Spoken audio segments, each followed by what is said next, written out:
Good morning dear student, जय Jagannath. Welcome to geography with Sanjay Purohit. आज आम 2026 एग्जाम पाई गुरुत्वपूर्ण क्वेश्चन पढ़ा, that is right region. Unit 5 रो राइट रीजन पढ़ा, जहाँकि नुआ करी आमर 2025 मसीह यही टाइप पैटर्न रो क्वेश्चन आंसर क्वेश्चन आसाला। तेणु ये वर्ष भी आसो। तेणु आमर यूनिट 5 रु एक क्वेश्चन आसो। यूनिट 5 रो राइट रीजन। प्रथम क्वेश्चन को जीवा आम ग्राम्य केन्द्रीभूत जनबसति समतल अंचल देखा जाए कहीं।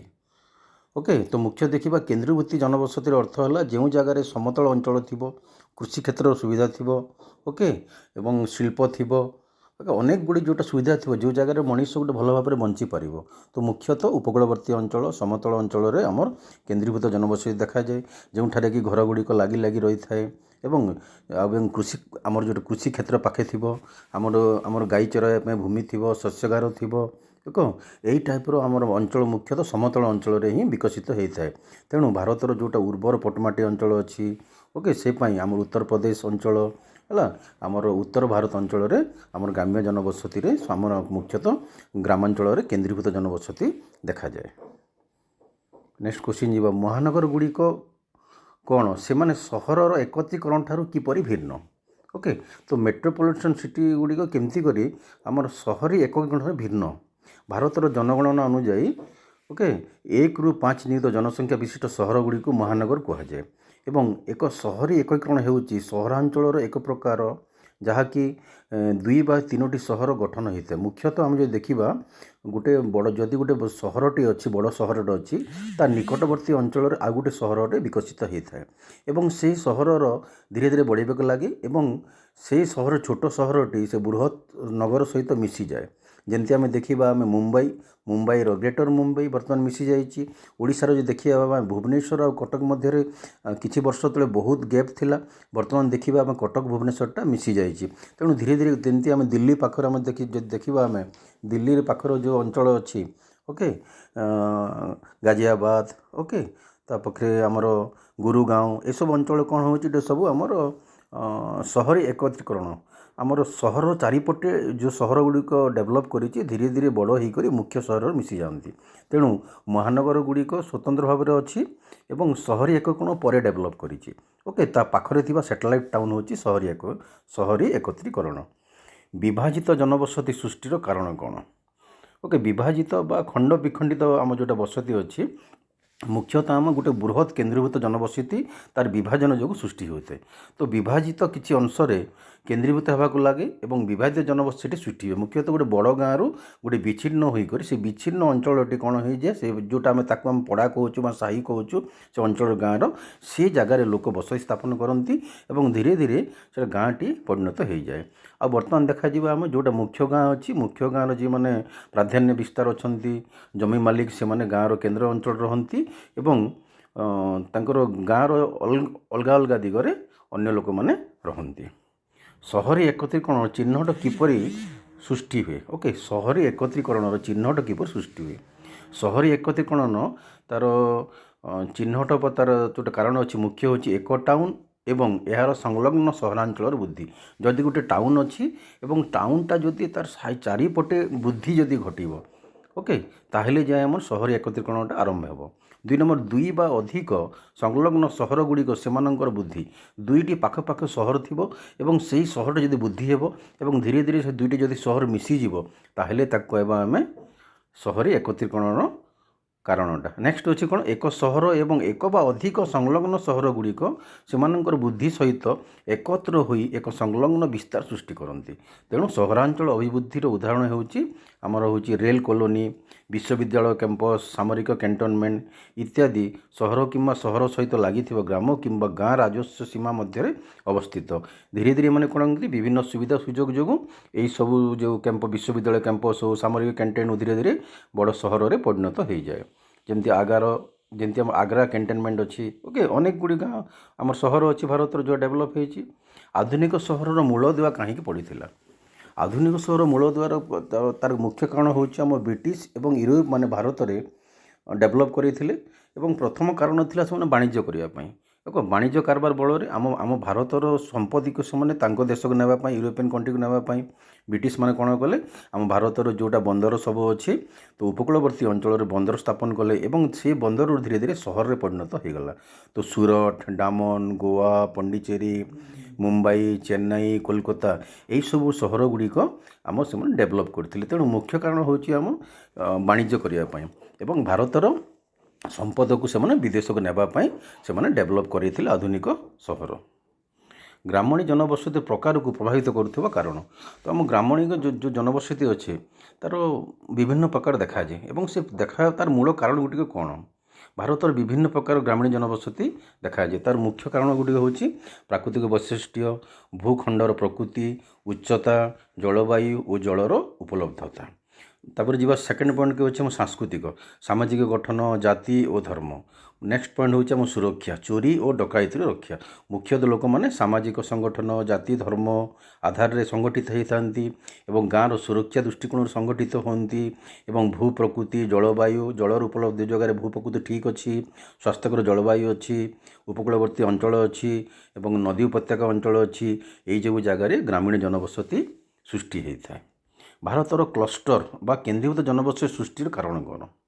ଓକେ, ମୁଖ୍ୟତଃ କେନ୍ଦ୍ରୀଭୂତ ଜନବସତିର ସୃଷ୍ଟିର ମୁଖ୍ୟ କାରଣ ଦେଖିବା ଆମେ ମୁଖ୍ୟତଃ ଉର୍ବର ପଟୁ ସମତଳ ଏବଂ ଉତ୍ତର ପୂର୍ବ ରାଜ୍ୟଗୁଡ଼ିକରେ କେନ୍ଦ୍ରୀଭୂତ ଜନବସତି ଦେଖାଯାଏ। ମୁଖ୍ୟତଃ ହେଉଛି ଆମ ଯେଉଁ ଜାଗାରେ ଉର୍ବର ମୃତ୍ତିକା ଅଛି ସେ ଜାଗାରେ ବିକଶିତ ହୁଏ ଏବଂ ଆମ ଭାରତର ଯେଉଁଟା ଆମର ମୁଖ୍ୟତଃ ଆମର ଉତ୍ତର ପୂର୍ବ ରାଜ୍ୟଗୁଡ଼ିକରେ। ଓକେ, ତ ମୁଖ୍ୟତଃ କ'ଣ ସେ ପାଇଁ ସୁରକ୍ଷା ଦୃଷ୍ଟିକୋଣରୁ, ପ୍ରତିରକ୍ଷା ଦୃଷ୍ଟିକୋଣରୁ ଲୋକମାନେ ଗାଁରେ ରୁହନ୍ତି ଏବଂ ଗାଁରେ ସେମାନେ କେନ୍ଦ୍ରୀଭୂତ ରହନ୍ତି। ଓକେ, ତ ଅନେକ ସମୟରେ ଦେଖାଯାଇଛି ଆମର ଗ୍ରାମାଞ୍ଚଳରେ କ'ଣ ଦେଖାଯାଇଛି ସୁରକ୍ଷା ଦୃଷ୍ଟିକୋଣରୁ। ଯଦି ଦେଖିବା ଭାରତର କେନ୍ଦ୍ରୀୟ ଭାରତର ବୁନ୍ଦେଲଖଣ୍ଡ ଅଞ୍ଚଳ, ନାଗାଲାଣ୍ଡ, ରାଜସ୍ଥାନର ଜଳର ଅଭାବ ଯେଉଁ ଜାଗାରେ ହେଉଛି ଏବଂ ଯେଉଁ ଜାଗାରେ ଜଳର ଉତ୍ସ ସର୍ବାଧିକ ଅଛି ସେ ଜାଗାରେ ଲୋକମାନେ ରୁହନ୍ତି। ତେଣୁ ନାଗାଲାଣ୍ଡ, ବୁନ୍ଦେଲଖଣ୍ଡ, ରାଜସ୍ଥାନ ଜଳ ଉତ୍ସ ଯେଉଁ ଜାଗାରେ ଅଛି ସେ ଜାଗାରେ ସର୍ବାଧିକ ଉପଯୋଗ କରିବା ପାଇଁ ସେ ଜାଗାରେ କେନ୍ଦ୍ରୀଭୂତ ଜନବସତି ଦେଖାଯାଏ ଏବଂ ଏହି ଜନବସତି କ'ଣ ହେଉଛି ଘରଗୁଡ଼ିକ ଲାଗି ଲାଗି ରହିଥାଏ। ଓକେ, ସାଧାରଣତଃ କୃଷି କ୍ଷେତ୍ର ପାଖରେ ରହିଥାଏ, ଘରଗୁଡ଼ିକର ପାଖାପାଖି ଥିବାର ଲୋକଙ୍କ ମଧ୍ୟରେ ସମ୍ପର୍କ ଭଲ ଥାଏ। ଓକେ, ଏବଂ ଏହା ବୃହତ୍ତକାର ଆୟତକାର ଆକୃତିର ହୋଇଥାଏ। ତ ଗ୍ରାମ୍ୟ ଜନବସତିର ବୈଶିଷ୍ଟ୍ୟ ଗୁଡ଼ିକ କ'ଣ? ଓକେ, ଦେଖିବା ଆମ ଗ୍ରାମ୍ୟ ଜନବସତିର ଆକ୍ଚୁଆଲି ଲୋକମାନେ କେମିତି କରି ଜୀବନଯାପନ କରନ୍ତି। ଓକେ, ତ ଗ୍ରାମ୍ୟ ଜନବସତିର ଲୋକମାନେ କେମିତି କରି ବଞ୍ଚନ୍ତି, କେମିତି କରି ଜୀବନଯାପନ କରନ୍ତି। ଓକେ, ସେଗୁଡ଼ିକ ବୈଶିଷ୍ଟ୍ୟ ହିସାବରେ ଆସିବ। ତ ଗ୍ରାମାଞ୍ଚଳ ବସତି ସିଧାସଳଖ କୃଷି ସହିତ ଜଡ଼ିତ। ତ ମୁଖ୍ୟତଃ ସେମାନେ ପ୍ରାଥମିକ ଯେଉଁଟା କାର୍ଯ୍ୟକଳାପ ଅଛି କୃଷି, ପଶୁପାଳନ, ମତ୍ସ୍ୟ ଚାଷ ଇତ୍ୟାଦି ଦ୍ୱାରା ସେମାନେ ତାଙ୍କର ଜୀବନ ଜୀବିକା କରନ୍ତି। ତ ବସ୍ତିର ଯେଉଁଟା ଆମ ଗ୍ରାମୀଣ ବସତିର ଆକୃତି ସାଧାରଣତଃ ଛୋଟ ଏବଂ ବିସ୍ତାର ହାର ମଧ୍ୟ କମ୍। ମୁଖ୍ୟତଃ ଗ୍ରାମୀଣ ବସତିରେ ଜଳର ଅଧିପତ୍ୟ ଥିବା ଅଞ୍ଚଳରେ ମୁଖ୍ୟତଃ ନଦୀ, ହ୍ରଦ, ଝରଣା ଆଦି ନିକଟରେ ହେଲା ସହଜରେ ଯେଉଁ ଜାଗାରେ ଜଳ ମିଳୁଛି ସେହି ଜାଗାରେ ଆମ ଗ୍ରାମ୍ୟ ଜନବସତି ବିକଶିତ ହୁଏ ଆଉ ସେମାନେ ବହୁତ ଦୃଢ଼ ସମ୍ପର୍କରେ ସେମାନେ ତାଙ୍କ ସହିତ ପରସ୍ପର ଭାବରେ ରହନ୍ତି। ଓକେ, ଜନସଂଖ୍ୟା ଆଧାରରେ ସହର ବସତିର ପ୍ରକାର ନିରୂପଣ କରିବା ଆମେ। ତ ମୁଖ୍ୟତଃ ଭାରତରେ କ'ଣ କରାହେଇଛି ଆମ ଜନସଂଖ୍ୟା ଆଧାରରେ ଆମେ ସହରକୁ ଆମେ ବିଭାଜିତ କରୁଛୁ। ତେଣୁ ଜନସଂଖ୍ୟା ଆଧାରରେ ଆମର ଭାରତରେ ସହର ବିକଶିତ ହେଇଛି। ତେଣୁ ତାକୁ ନେଇକରି ଆମେ କ'ଣ କରିବା ଆମ 6ଗୋଟି ସହର ଅଛି। ପ୍ରଥମ ଶ୍ରେଣୀ ସହର ଯେଉଁଟାକି ଆମର 10 ଲକ୍ଷରୁ ଅଧିକ, 1 ଲକ୍ଷରୁ ଅଧିକ। 2 ନମ୍ବର ହେଲା 50,000ରୁ 99,999। ତାପରେ ତୃତୀୟ ସହର ହେଲା 20,000ରୁ 49,999 ଏବଂ ଚତୁର୍ଥ ସହର ହେଉଛି 10,000ରୁ 19,999 ଏବଂ ପଞ୍ଚମ ସହର ହେଉଛି 5,000ରୁ 9,999 ଏବଂ ଷଷ୍ଠ ସହର ହେଉଛି 5,000ରୁ କମ୍।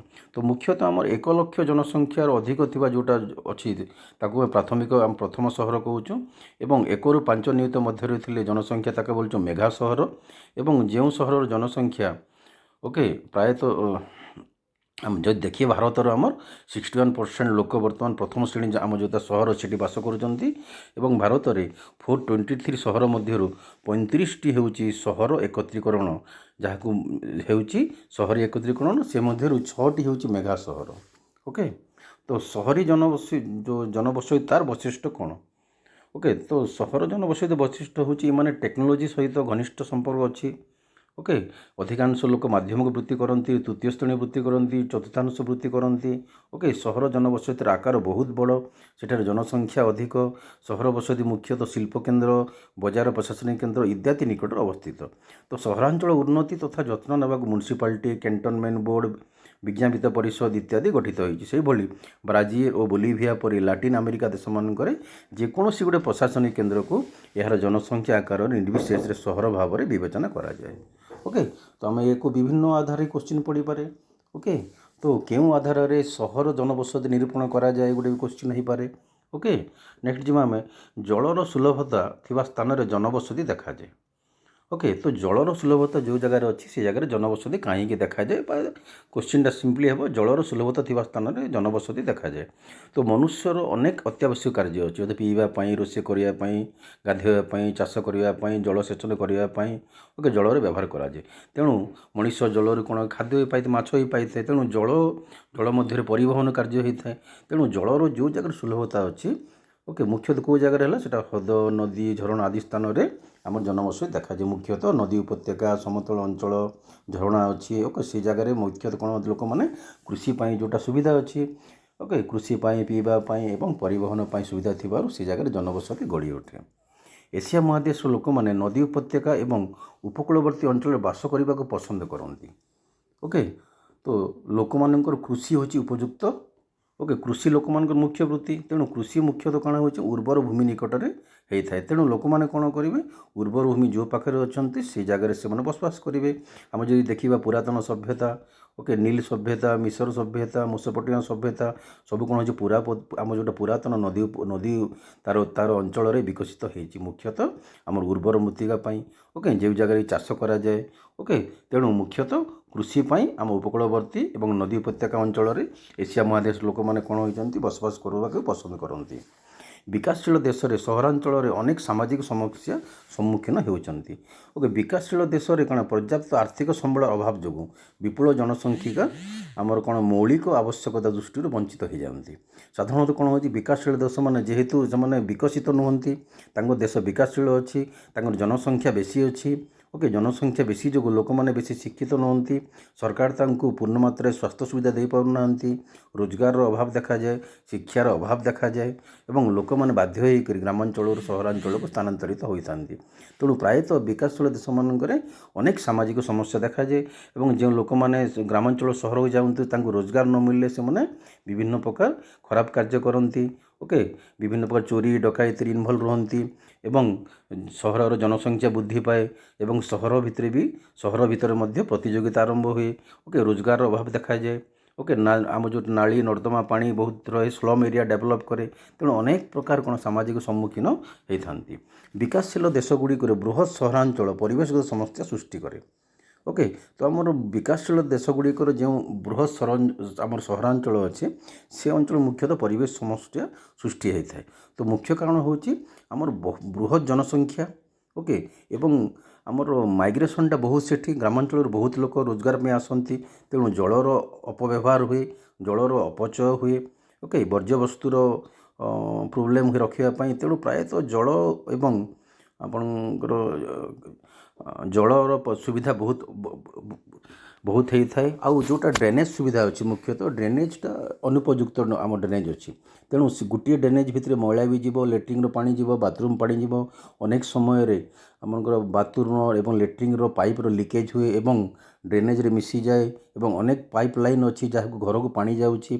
तेणु अनेक समय पाइप लाइन छिद्र जो अनेक लोकों को विभिन्न रोग भी होता है एवं घरोई तथा शिल्प क्षेत्र में जो आम मैला बाहर पानी बाहर ओके जो वायु बाहर से प्रदूषक मैंने आम वायु प्रदूषण करती ओके वर्ज्य वस्तु को नदी में फिंगी दिंती ड्रेन रे फिंगी दिंती तेणु ता परिवेश को क्षति पहुँचाई थाए ओके तेणु सहरांचल कौन हो प्रायतः कोठा निर्माण होती रास्ता निर्माण होती तेणु आम तापमात्रा वृद्धि पाए जलर आमर जोटा अंडरग्राउंड वाटर लेवल कमी जाए कारण सबुआड़े सीमेंट पानी आउ आभ्यंतर को जापे ना एवं समस्त घरे बोरवेल सुविधा अच्छी विभिन्न फ्लाट बोरवेल अच्छी तेणु धीरे धीरे सहरांचल भूतल जलर पानी अंश कमी कमी जाऊँगी okay thank you for watching geography with Sanjay Kumar Purohit okay तो जो मैंने नुआ अच्छा या सब्सक्राइब करूँ लाइक करूँ शेयर करूँ ओके आम जदि अधिक परिमाण सब्सक्राइब करवा ताहेले लाइव क्लास करिपरिबा तेणु लाइव क्लास पाई सब्सक्राइब करंतु आउ जदि वीडियोटी भल लागुची ताहेले कमेंट रे थैंक यू सर लिखंतु। जय Jagannath, thank you, best of luck for your examination.